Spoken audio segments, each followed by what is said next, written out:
الرحمن الرحیم۔ ایک مرتبہ حضرت فاطمہ رضی اللہ تعالی عنہا عورتوں کو دین کی باتیں سکھا رہی تھی۔ اتنے میں ہی ایک عورت ادب کے ساتھ بولی، اے بنت رسول اللہ صلی اللہ علیہ وسلم، وہ کون سی 3 عورتیں ہیں جنہیں اللہ پاک پسند نہیں فرماتا؟ وہ کون سی عورتیں ہیں جن کا گھر آباد نہیں ہوتا؟ جیسے ہی آپ نے یہ سنا، آپ فرمانے لگی، میں نے اپنے بابا جان سرکار دو عالم صلی اللہ علیہ وسلم سے سنا ہے کہ 3 ایسی عورتیں ہیں جنہیں اللہ پاک پسند نہیں فرماتا، اللہ کبھی ان کے گھر کو آباد نہیں فرماتا۔ پہلی عورت تو وہ ہے جو اپنے شوہر کا حکم نہیں مانتی ہوگی، یعنی جو عورت اپنے شوہر کی نافرمان بیوی ہوگی، ایسی عورت کو اللہ پسند نہیں کرتا۔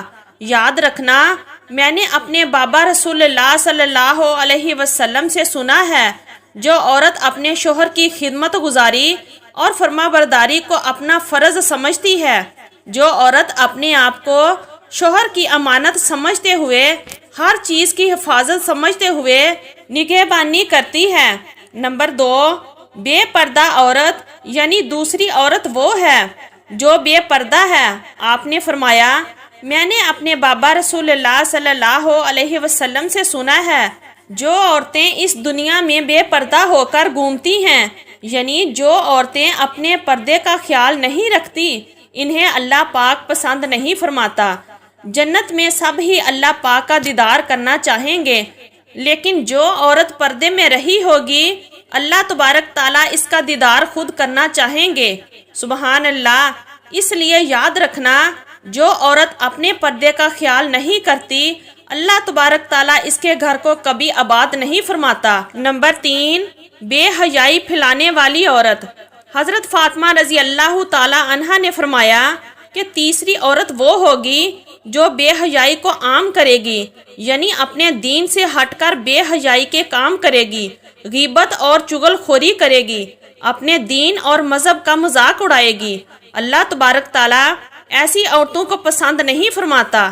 میں نے اپنے بابا رسول اللہ صلی اللہ علیہ وسلم سے سنا ہے، جو عورت اپنے مذہب کا مذاق اڑائے گی، جو عورت دین سے ہٹ کر کام کرے گی، جو چغل خور ہوگی، اللہ تبارک تعالیٰ اسے کبھی پسند نہیں فرماتا، اور ایسی عورت کا گھر بھی اللہ تبارک تعالیٰ آباد نہیں رکھتا۔ اس کے بعد حضرت بی بی فاطمہ رضی اللہ تعالی عنہ نے فرمایا، اے عورت، یاد رکھنا، یہ 3 کام ایسے ہیں جو ایک عورت کو دنیا اور آخرت میں تباہ کر دیتے ہیں۔ اے عورت، اگر تم دنیا اور آخرت میں کامیاب ہونا چاہتی ہو تو ان 3 بری عادتوں سے آج ہی سچے دل سے توبہ کر لو، اور ویسے بھی اسلام کی شہزادیوں کو پردے میں ہی رہنا چاہیے، کیونکہ صرف غلاف قرآن شریف کے اوپر ہی چڑھا ہوتا ہے، کیونکہ وہ پاک کتاب ہے، اور جو مرد اپنی بیوی کا مذاق اڑاتے ہیں، اسے بے پردہ کرتے ہیں، اس کی عزت نہیں کرتے، اس کا احترام نہیں کرتے، ایسے مردوں کے لیے بھی رزق دولت کے دروازے بند ہو جاتے ہیں۔ لوگوں کے سامنے اپنی بیوی کو ذلیل کرتے ہیں، رسوا کرتے ہیں، اسے تنگ کرتے ہیں، اس کا مذاق اڑاتے ہیں۔ ایسے مردوں کے لیے اللہ تبارک تعالیٰ رزق کے دروازے، شہرت کے دروازے بند کر دیتا ہے۔ کچھ عورتیں ایسی ہوتی ہیں جو اپنے خامند کو گالیاں دیتی ہیں، اور کچھ مرد ایسے ہوتے ہیں جو اپنی بیویوں کو گالیاں دیتے ہیں۔ کچھ میاں بیوی تو ایسے ہوتے ہیں جو مذاق میں بھی گالیاں دیتے ہیں۔ ایسے لوگ اس بات کا دھیان کریں کہ وہ یہ گناہ کرتے ہیں، الٹا وہ اپنے بچوں پر بھی اس کا برا اثر ڈالتے ہیں، کیونکہ بچوں نے جو کچھ بھی ماں باپ سے سیکھنا ہے وہی بچوں نے کرنا ہے۔ تو ناظرین، اس بات کا خیال خواتین کو بھی کرنا چاہیے اور مردوں کو بھی کرنا چاہیے۔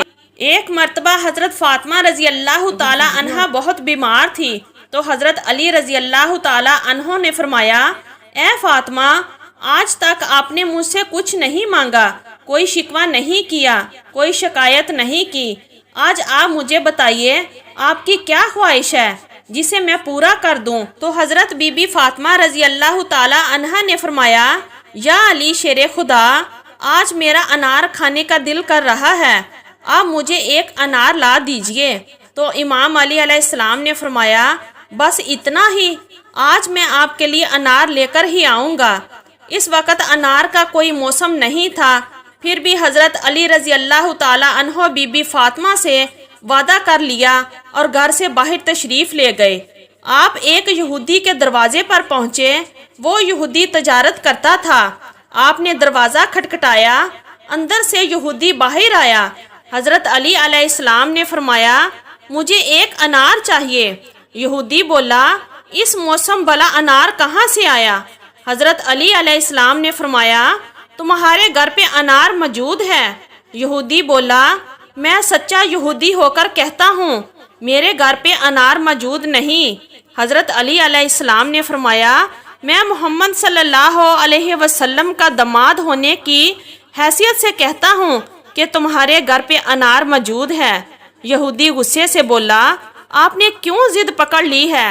میں نے کہا نا میرے گھر پہ انار تو کیا انار کا دانہ بھی موجود نہیں ہے۔ اندر یہودی کی بیوی پردے میں کھڑی ساری گفتگو سن رہی تھی۔ یہودی کی بیوی بولی، آپ بحث نہ کریں، میں کلمہ پڑھ چکی ہوں، آپ بھی کلمہ پڑھ لیجئے، کیونکہ ہمارے گھر پہ ایک انار موجود ہے۔ یہودی یہ سن کر حیران ہو گیا کہ گھر میرا ہے اور علم علی کو ہے۔ یہودی گھر گیا، دیکھا کہ گھر پہ انار موجود تھا۔ یہودی نے انار حضرت علی علیہ السلام کو دے دیا اور وہاں پر یہودی اور اس کی بیوی دونوں مسلمان ہو گئے۔ حضرت علی رضی اللہ تعالی عنہ وہاں سے انار لے کر اپنے گھر کی طرف روانہ ہو گئے۔ دیکھا کہ راستے میں ایک اندھا فقیر پڑا ہے اور یہ صدا دے رہا ہے کہ کوئی ہے جو مجھے کچھ کھلا دے، کوئی ہے جو مجھے کچھ کھانے کو دے۔ حضرت علی علیہ السلام گھوڑے سے نیچے اترے اور فقیر کے پاس آ گئے۔ آپ نے فقیر سے پوچھا، اے بزرگ، آپ کو کیا چاہیے؟ آپ کیوں یہاں بیٹھے ہیں؟ تو فقیر بولا، بیٹا میں بھوکا ہوں اور میرا دل بھی انار کھانے کو کر رہا ہے۔ حضرت علی علیہ السلام کے پاس ایک ہی انار تھا۔ حضرت علی علیہ السلام سوچنے لگے، انار فقیر کو دیتا ہوں تو گھر جا کے فاطمہ کو کیا جواب دوں گا؟ میں تو ان سے وعدہ کر کے آیا تھا کہ آج انہیں انار کھلاؤں گا۔ فاطمہ نے تو پہلی بار ہی کوئی فرمائش کی تھی۔ پھر حضرت علی علیہ السلام سوچنے لگے کہ انار فاطمہ کے لیے لے کر جاتا ہوں تو میرا رب مجھ سے ناراض ہو جائے گا۔ حضرت علی رضی اللہ تعالی عنہ فقیر کو اس حالت میں نہ دیکھ سکے۔ حضرت علی علیہ السلام نے وہ انار اللہ کی رضا کے لیے اس فقیر کو دے دیا اور خود خالی ہاتھ گھر تشریف لے آئے۔ گھر آ کر مایوسی سے بیٹھ گئے۔ اندر سے پاک بی بی باہر آئی اور حضرت فاطمہ رضی اللہ تعالی عنہا نے فرمایا، اے علی شیر خدا، میں نے تو ایک ہی انار کی فرمائش کی تھی، آپ نے تو 10 انار بھجوا دیے۔ حضرت علی علیہ السلام بہت ہی خوش ہوئے اور آپ نے فرمایا، اے فاطمہ، یہ انار میں نے آپ کے لیے نہیں بھجوائے، یہ انار تو آپ کے لیے اللہ تبارک تعالیٰ نے جنت سے بھجوائے ہیں۔ اس کے بعد سارا واقعہ حضرت علی رضی اللہ تعالیٰ عنہ نے حضرت بی بی فاطمہ رضی اللہ تعالیٰ عنہا کو بتایا۔ اگر آپ کو یہ ویڈیو ہماری اچھی لگی ہے تو پلیز ویڈیو کو لائک کیجئے اور ہمارے چینل کو بھی سبسکرائب کیجئے۔ شکریہ، اللہ حافظ۔